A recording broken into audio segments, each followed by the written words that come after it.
The Spanish Inquisition's torture chambers were far more horrifying than you could ever imagine. What you're about to discover will challenge everything you thought you knew about medieval justice and human cruelty. This isn't just a story about religious persecution. It's about how holy men transformed into monsters, creating machines of suffering so elaborate that victims begged for death as mercy. The popular imagination has sanitized the Inquisition into simple burnings at the stake, but the reality was infinitely more sinister and psychologically devastating. The year was 1492, and the streets of Seville echoed with church bells calling the faithful to morning mass. But on this humid summer morning, a different sound would soon fill the air. The scraping of chains against cobblestones as condemned heretics were dragged to the Plaza de San Francisco, where crowds gathered like vultures to witness what the inquisitors called acts of faith. What transpired in those dungeons wasn't merely torture. It was the systematic destruction of human dignity through methods so calculated that modern psychologists would recognize them as perfected techniques of mental annihilation. Before we delve into this darkness, if stories of history's hidden horrors captivate you, consider subscribing to ensure you never miss our revelations about the past's most disturbing secrets. The Spanish Inquisition began not as the monstrous institution it would become, but as a solution to a perceived problem. In 1478, Queen Isabella and King Ferdinand had recently unified Spain and sought to create religious unity across their newly consolidated kingdom. The initial mandate seemed almost reasonable. Root out false converts who secretly practiced Judaism or Islam while pretending to be Christian. But what started as an investigation into religious sincerity would transform into one of history's most sophisticated machines of terror. The first Grand Inquisitor, Tomás de Torquemada, was described by contemporaries as a man of austere habits and genuine religious devotion. He neither drank wine nor ate meat, spending hours in prayer each day. Yet this same man would devise tortures so horrific that hardened soldiers fainted at their mere description. Torquemada understood something that set him apart from common executioners. Physical pain was merely the beginning. True power lay in the complete destruction of the human will, the dissolution of identity itself. Under his guidance, the Inquisition developed what they called the question, a euphemism for interrogation techniques that would leave victims fundamentally broken, unable to distinguish reality from the nightmares implanted by their tormentors. The Inquisitors weren't mere sadists seeking pleasure in pain. They were theologians who had convinced themselves that temporal suffering could save eternal souls, that breaking the body was an act of divine mercy if it led to confession and redemption. The transformation of these religious men into masters of cruelty didn't happen overnight. Many inquisitors began as genuine believers, educated in theology and canon law at Spain's finest universities. They could debate the nature of transubstantiation with brilliant sophistication, quote Augustine and Aquinas from memory, and genuinely believed they were soldiers in a cosmic war between God and Satan. But somewhere, in the transition from theological study to practical application, something fundamental shifted. The same intellectual rigor they applied to understanding Scripture was turned toward perfecting human suffering. They kept detailed records, not unlike modern scientists, documenting which tortures produced confessions fastest, which methods broke different types of people, which combinations of physical and psychological pressure achieved optimal results. The dungeons of the Inquisition were architectural masterpieces of despair, designed with the same attention to detail that went into building cathedrals. Located beneath the tribunals in cities like Toledo, Seville, and Madrid, these underground labyrinths were constructed to maximize psychological impact from the moment a prisoner descended the stone steps. The walls were deliberately built at slightly irregular angles, creating a subtle sense of disorientation that grew stronger the longer one remained. Water dripped constantly but irregularly from the ceiling, a sound that witnesses reported could drive men mad within days. The cells varied in size and design according to their purpose. Some were so small that prisoners couldn't lie down or stand up fully, forcing them to remain in a crouched position that caused excruciating muscle cramps within hours. But it was the larger chambers that held the true horrors. The main torture room, which inquisitors called the question chamber, was equipped with devices that represented centuries of refinement in the art of pain. The rack, that ancient instrument, had been perfected by Spanish engineers who added calibrated measurements so torturers could stretch victims to precise specifications, recording in their ledgers exactly how many turns of the wheel it took before shoulders dislocated, when hip joints separated, at what point the spine began to crack. Every session was documented with bureaucratic precision, creating an archive of agony that survives to this day in Spanish libraries, written in the same matter-of-fact tone used for agricultural reports. The strappado, seemingly simple in design, was elevated to an art form by the Spanish Inquisition. The victims' hands were tied behind their back, attached to a rope that ran through a pulley on the ceiling. They would be hoisted until their feet left the ground, all their weight hanging from backwards bent shoulders, but the Spanish innovation was in the details. They would attach weights to the victim's feet, starting with 20 pounds, then 40, then 60. The real torture came not from hanging, but from the drops. The rope would be released suddenly, letting the victim fall before jerking to a stop just before their feet touched the ground. The whiplash effect would dislocate shoulders, tear muscles, and in many cases rip arms completely from their sockets. Survivors described the sensation as feeling their entire skeleton trying to escape through their skin. The water torture, ancestor to modern waterboarding, was refined to a degree that would impress CIA interrogators. The victim was tied to a slightly inclined board, feet higher than their head, mouth forced open with an iron prong that also depressed the tongue.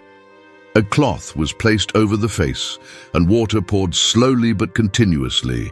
The Spanish innovation was in the precise measurement. They discovered that exactly 2 liters of water, poured over 12 minutes, would bring victims to the edge of drowning repeatedly without actually killing them. The torturer would count the number of swallows out loud, as each desperate gulp brought the victim closer to confession. Physicians would stand by, checking pulse rates, ensuring the victim remained conscious enough to understand their suffering.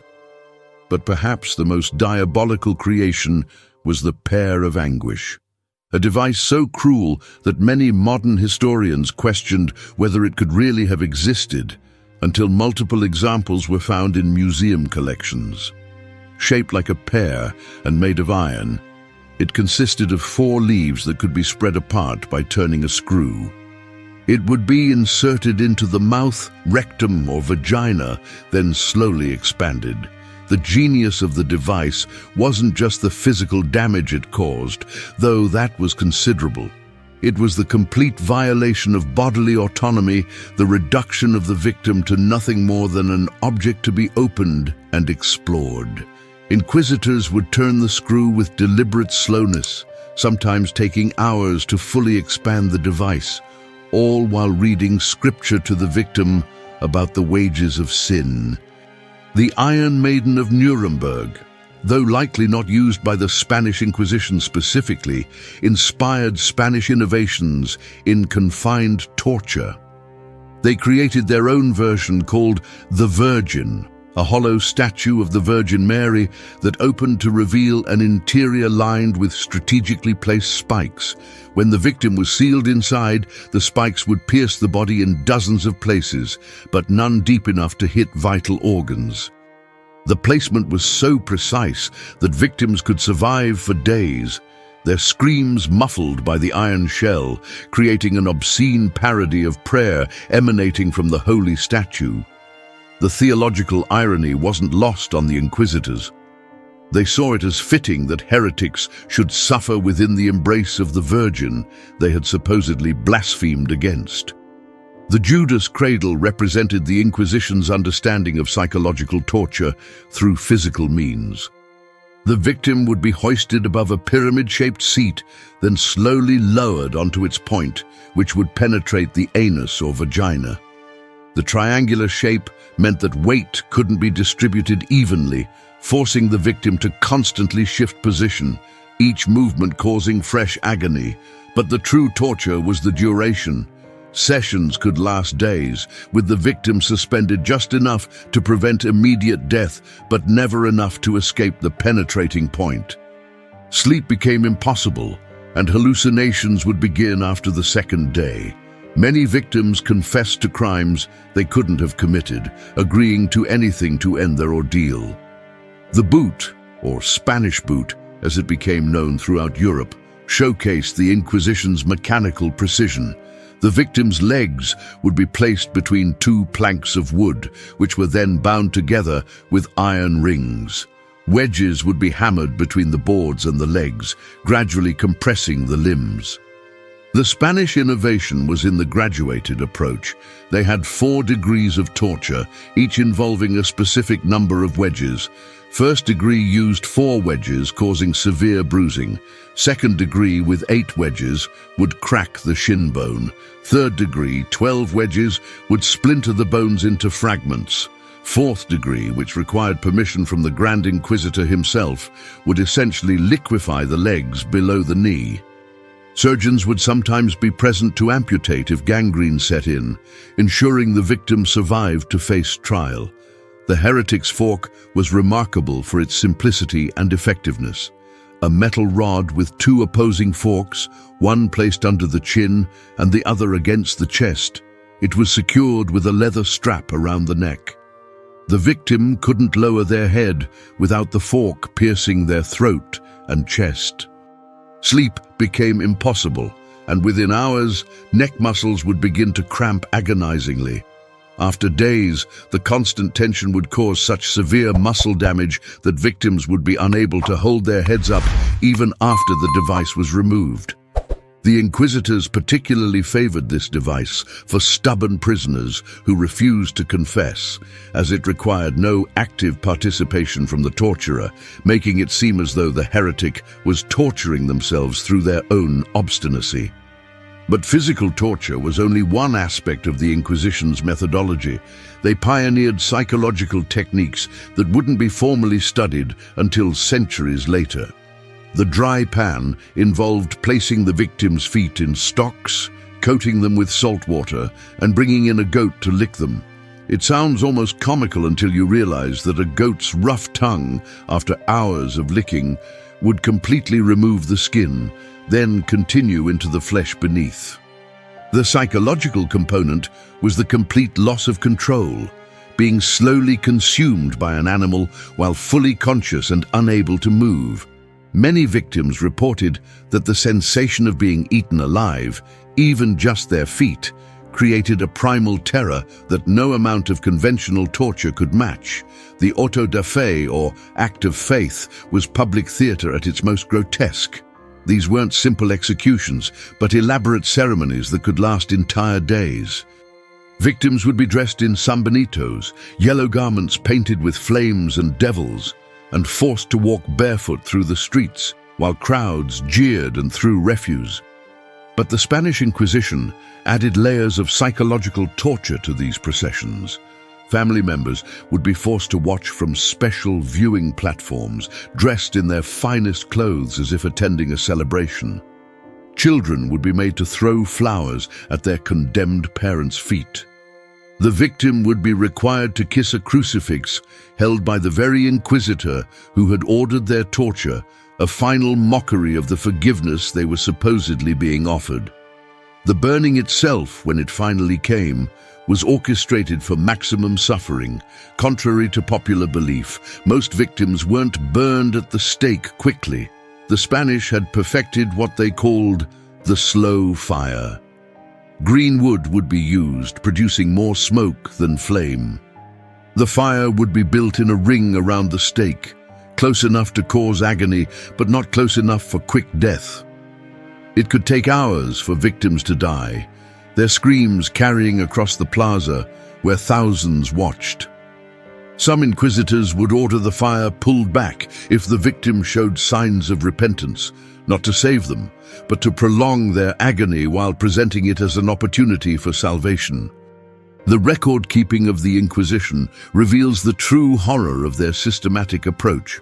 In the archives of Simancas, thousands of trial transcripts survive, each one documenting in exhaustive detail the tortures applied, the questions asked, the responses given.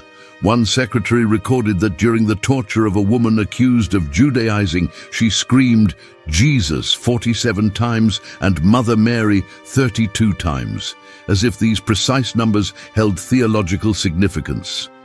Another document describes how a man under torture began speaking in tongues, which the inquisitors spent 3 days debating whether it was divine possession or demonic influence before deciding to continue the torture to be safe. The inquisitors developed what they called the escalation of truth, a systematic approach to breaking human resistance. It began with showing the instruments of torture, allowing the victim's imagination to do the initial work. Then came the stripping, not just of clothes, but of all human dignity, examined by physicians who would declare them fit for questioning. The first degree of torture was often the cord, thin ropes tied around various body parts and gradually tightened until they cut through skin into muscle. If confession didn't come, they moved to water torture, then the rack, then the more elaborate devices. But between each escalation came periods of recovery, not from mercy, but because they had learned that alternating agony with hope of relief was more effective at breaking the human spirit than constant pain. What made the Spanish Inquisition particularly insidious was its corruption of the medical profession. Physicians were required to attend torture sessions, not to ease suffering, but to ensure victims remained conscious and alive. These doctors developed expertise in exactly how much blood could be lost before death, how long a person could be deprived of water, what positions caused maximum pain with minimum permanent damage. They would reset dislocated joints only to allow them to be dislocated again, treat infections just enough to prevent death, but not enough to ease suffering. Some historians argue these physicians conducted the first systematic studies of pain tolerance, creating a medical knowledge built on foundations of agony. The women accused of witchcraft faced specific tortures designed to strip them of their femininity and humanity simultaneously.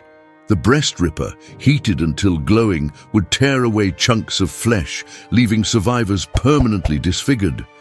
The Spanish innovation was to sometimes coat the claws with salt or vinegar, adding chemical burns to the mechanical trauma. The witch's chair was covered in hundreds of spikes, with restraints that could be tightened to force the victim further onto the points. Braziers would be lit beneath the iron seat, slowly heating it while the victim was unable to move without driving the spikes deeper into their flesh. Pregnant women weren't exempt.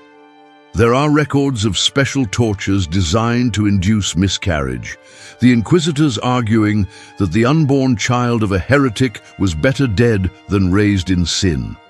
The Inquisition understood that breaking family bonds was essential to complete psychological destruction. They would torture children in front of parents, but with a cruel twist. The parent would be told that confessing to heresy would spare their child, only to discover after confession that the child would be tortured anyway to verify the parent's testimony. Husbands and wives would be placed in adjacent cells where they could hear but not see each other's torture, each scream designed to break the other's will. There are documented cases of the inquisitors forcing family members to apply torture to each other. Fathers ordered to turn the rack's wheel while their sons were stretched upon it, the complete corruption of familial love into an instrument of suffering. The financial aspect of the Inquisition added another layer of horror. When someone was accused, their property was immediately confiscated, regardless of guilt. This created a perverse incentive structure where wealthy citizens became prime targets. The Inquisition financed itself through these confiscations, creating what modern economists would recognize as a self-perpetuating system of persecution. Torturers were paid by the session with bonuses for extracting confessions. This commercialization of suffering meant that even those who genuinely had nothing to confess would eventually break, inventing heresies simply to end their torture. Knowing that confession meant death, but hoping it would at least be quicker than continued torture.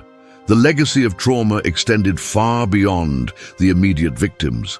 Entire communities lived in perpetual fear, knowing that anyone could be accused by anyone else for any reason. Children were encouraged to report parents for suspicious behavior.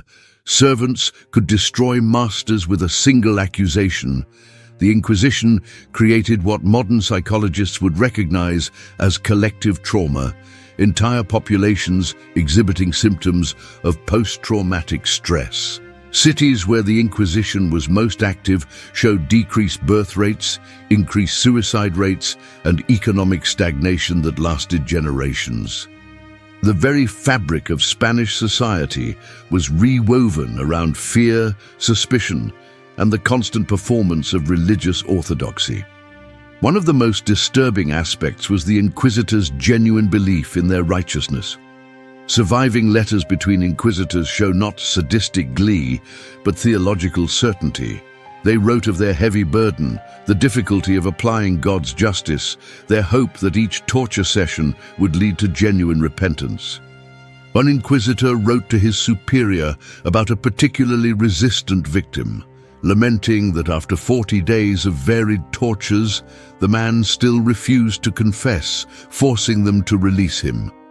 The letter expresses genuine frustration that they couldn't save his soul, as if the failure was in their inability to torture him sufficiently rather than in the torture itself. The Spanish Inquisition also pioneered the use of sleep deprivation as torture, though they didn't understand the neurological mechanisms involved. Victims would be kept awake for days through constant noise, random physical strikes, or being forced to stand in stress positions. After 72 hours without sleep, most people begin experiencing hallucinations. The inquisitors interpreted these as either divine visions or demonic manifestations, depending on their content. One victim, kept awake for 6 days, began describing elaborate theological visions that the inquisitors spent months analyzing, trying to determine if they were receiving new divine revelation or witnessing demonic deception. The discipline of the secret was perhaps the most psychologically damaging aspect of the Inquisition. Victims were never told who had accused them or what specifically they were accused of. They had to guess their supposed crimes and confess to them, but confessing to the wrong heresy would be taken as evidence of additional guilt. This created a nightmarish game where victims would confess to increasingly elaborate crimes, hoping to hit upon the one their accusers had invented. The records show people confessing to physically impossible acts, theological contradictions, crimes committed in places they'd never been, all in desperate attempts to satisfy their interrogators' unknown expectations. Modern forensic archaeologists examining remains from Inquisition cemeteries have found evidence of tortures not even recorded in the official documents. Bones show patterns of breaking and healing that suggest victims were tortured, allowed to partially recover, then tortured again in the same ways, creating layers of trauma readable in the skeleton itself. Some remains show evidence of surgical interventions apparently designed not to heal, but to enable further torture, joints artificially loosened to allow greater extension on the rack, bones deliberately weakened to make them easier to break. The children of victims faced their own unique horrors. Those whose parents were executed for heresy became infames, legally prohibited from holding public office, entering university, or joining religious orders. They wore their parents' shame like an invisible brand, often forced into poverty and social exile.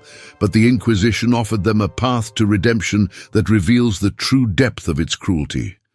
These children could regain their status by becoming informants, proving their loyalty by accusing others of heresy. The archives contain heartbreaking letters from children denouncing friends, lovers, even their surviving parents, desperate to escape the taint of their heritage. As the Inquisition evolved, it developed specialized tortures for specific heresies.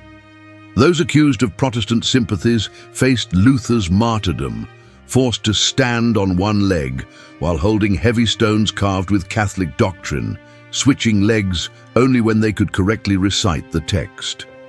Jews who had converted to Christianity but were suspected of practicing their faith in secret faced the Moses trial, their feet burned while they were questioned about Hebrew prayers, any sign of recognition taken as proof of guilt. Muslims faced the prophet's test, forced to consume pork and wine while copies of the Quran were burned before them, their emotional reactions carefully observed and documented.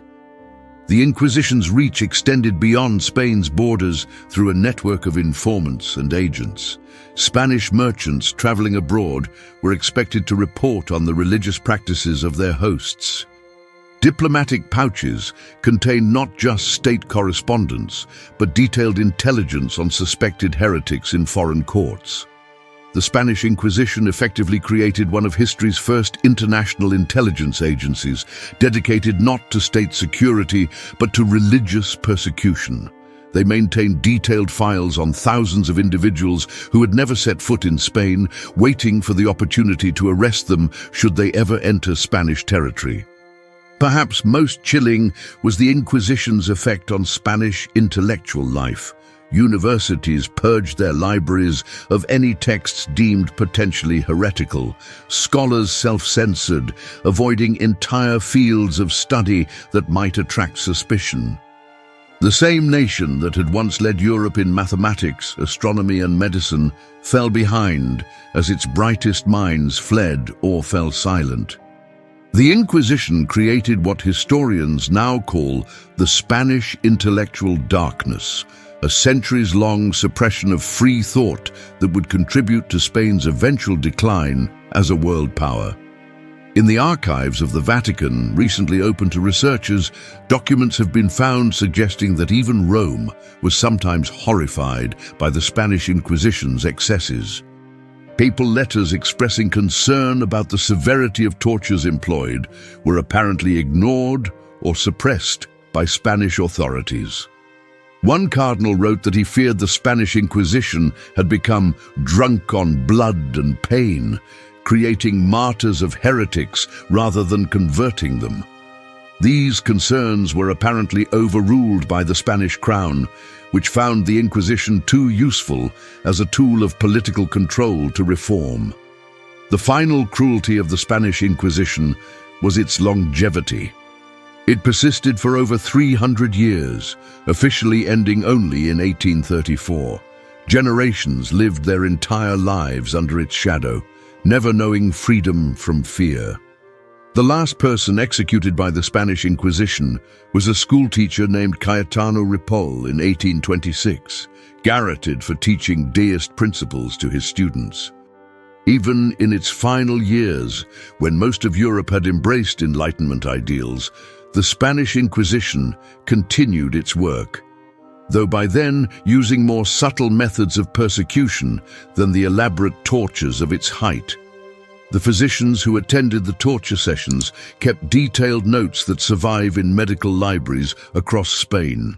These documents, written in clinical Latin, describe human suffering with the detachment of scientific observation.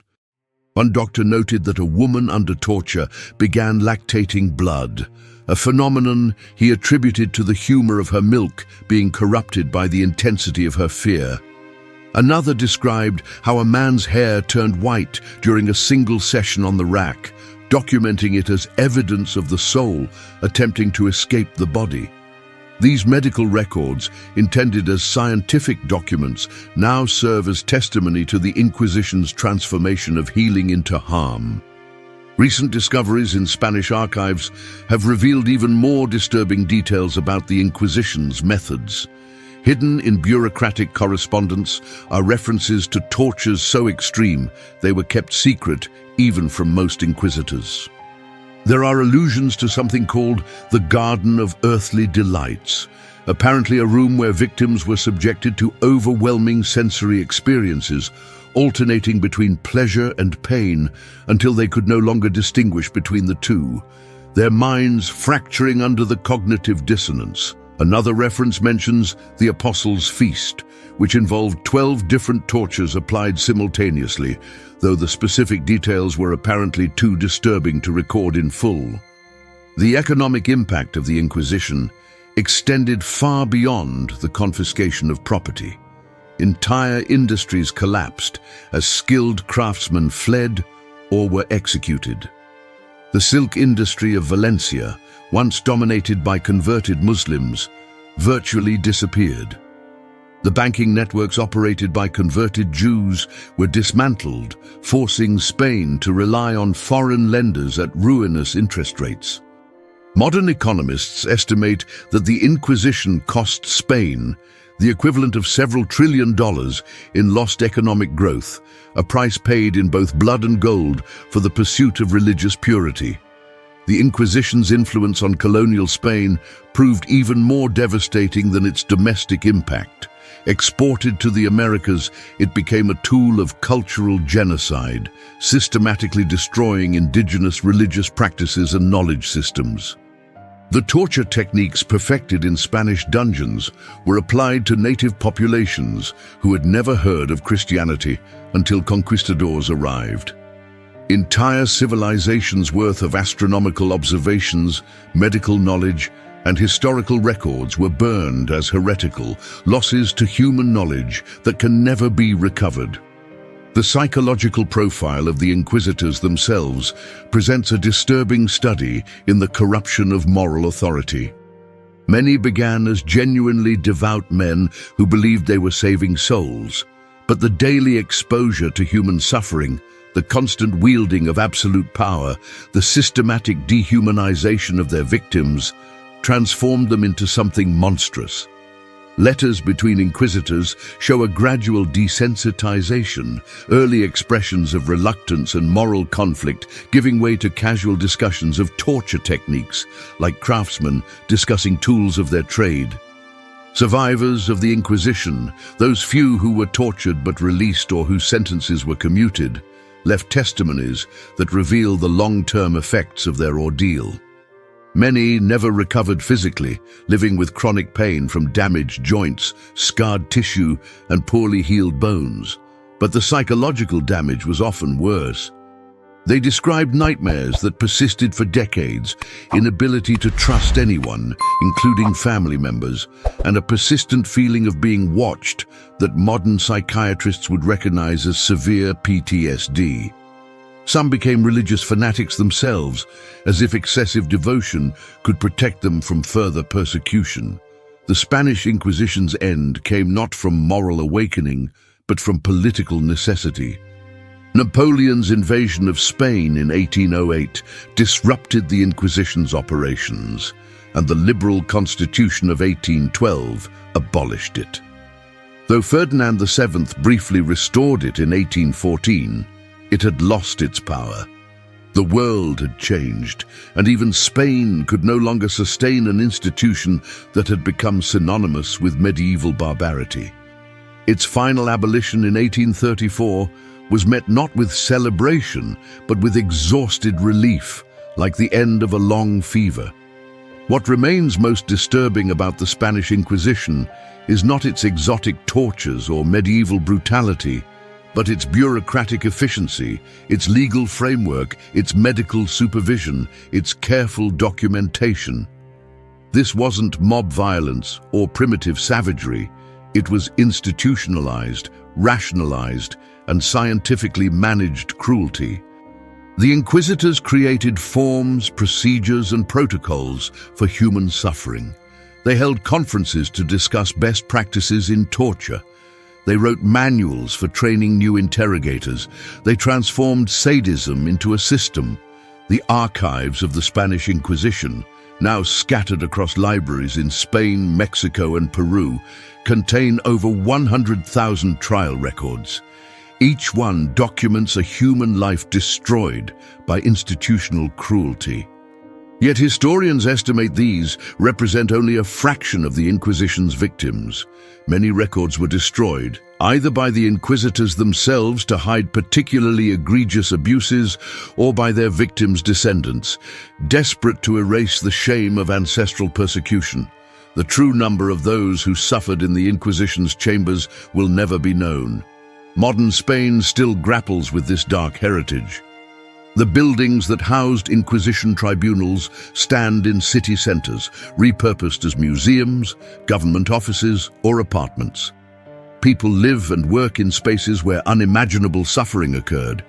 Some cities have placed small plaques acknowledging the building's dark history, but many prefer to forget. The Plaza Mayor in Madrid, where elaborate autos da fe were held, is now filled with tourists enjoying coffee at outdoor cafes, unaware they sit where crowds once cheered as heretics burned.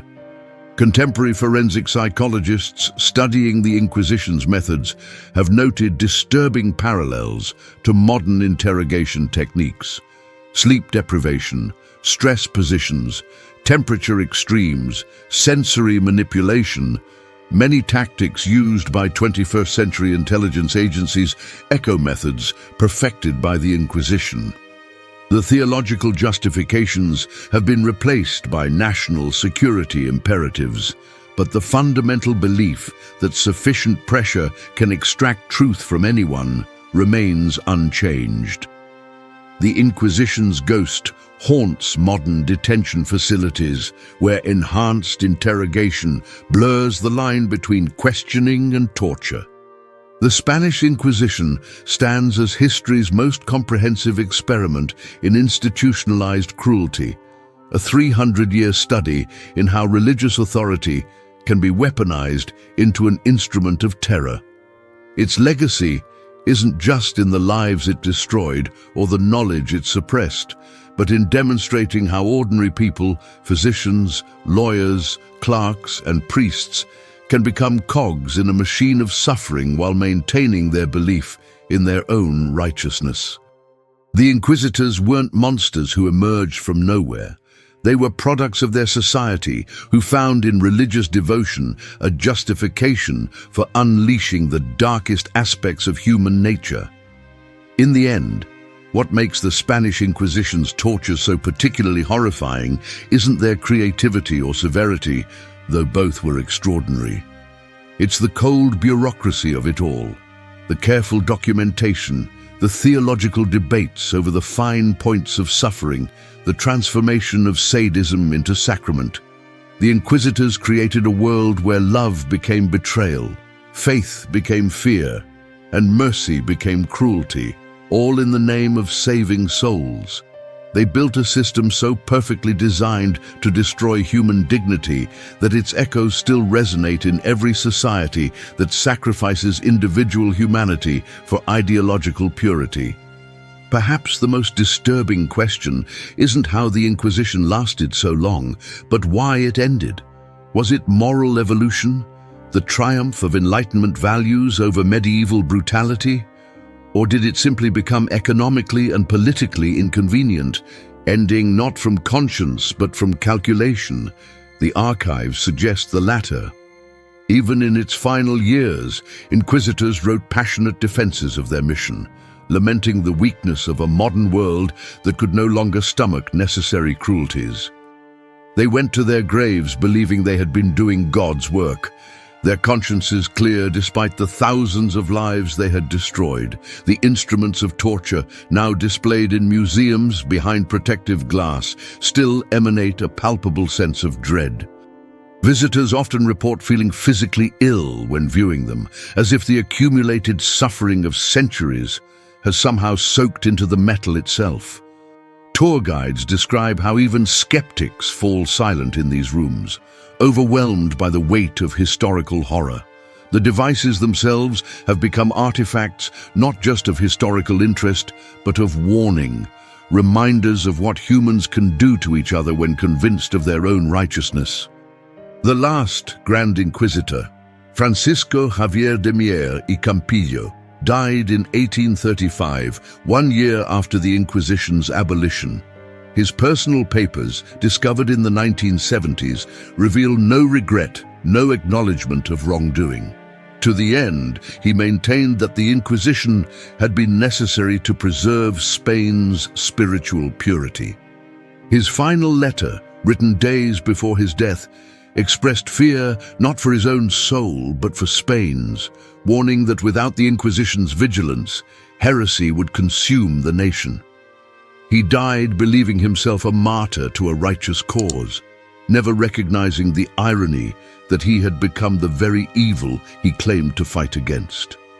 Today, tourists walk through the Palace of the Inquisition in Cartagena, Colombia, taking selfies in rooms where unimaginable horrors occurred.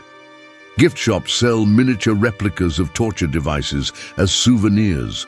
The transformation of sites of suffering into tourist attractions raises uncomfortable questions about humanity's relationship with historical horror. Are we learning from these dark chapters, or simply consuming them as entertainment? The Spanish Inquisition has become a cultural reference point, its name synonymous with aggressive questioning. But how many truly understand the depths of systematized cruelty it represented? The survivors' descendants still carry the genetic trauma of their ancestors' suffering. Recent studies in epigenetics suggest that extreme trauma can leave markers in DNA, passed down through generations.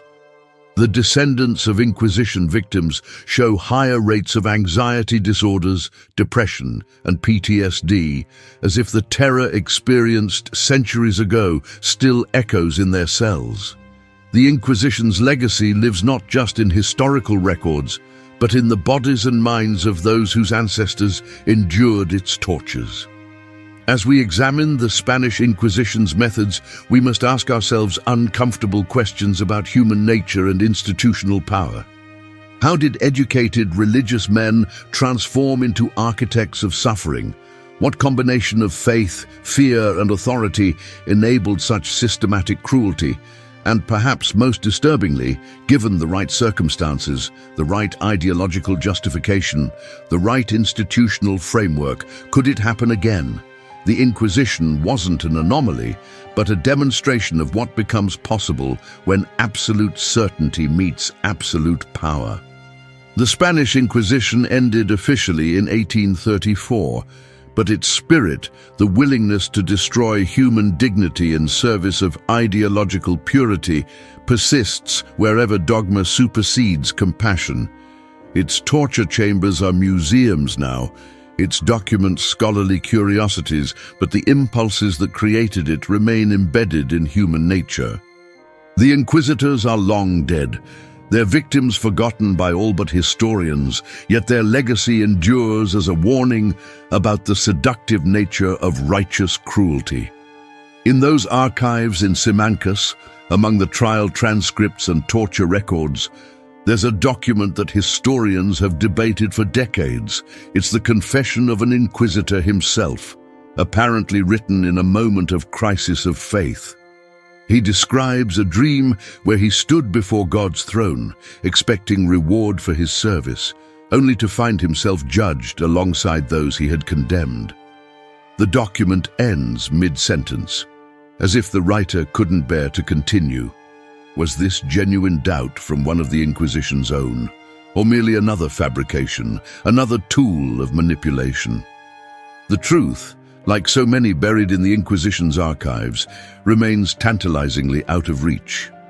What horrors lie still undiscovered in those thousands of documents yet to be fully translated and studied? What tortures were too disturbing to record in detail, referenced only in euphemism and administrative code? The Spanish Inquisition's full story may never be known, its deepest secrets buried with its victims or hidden in archives that remain sealed. But what we do know is enough to stand as eternal testimony to the human capacity for systematized evil wrapped in the vestments of virtue. Were the Inquisitors true believers who genuinely thought they were saving souls through suffering? Or did they understand, perhaps only in their darkest moments of solitude, that they had become the very demons they claimed to fight? The answer may be more terrifying than we want to admit. Perhaps they were both, simultaneously saviors and sadists, their faith genuine even as their methods descended into pure evil. The Spanish Inquisition forces us to confront the possibility that the most dangerous monsters are those who believe themselves to be saints. If these revelations about history's darkest chapters have moved you, subscribe now to continue exploring the shadows of our past that still shape our present.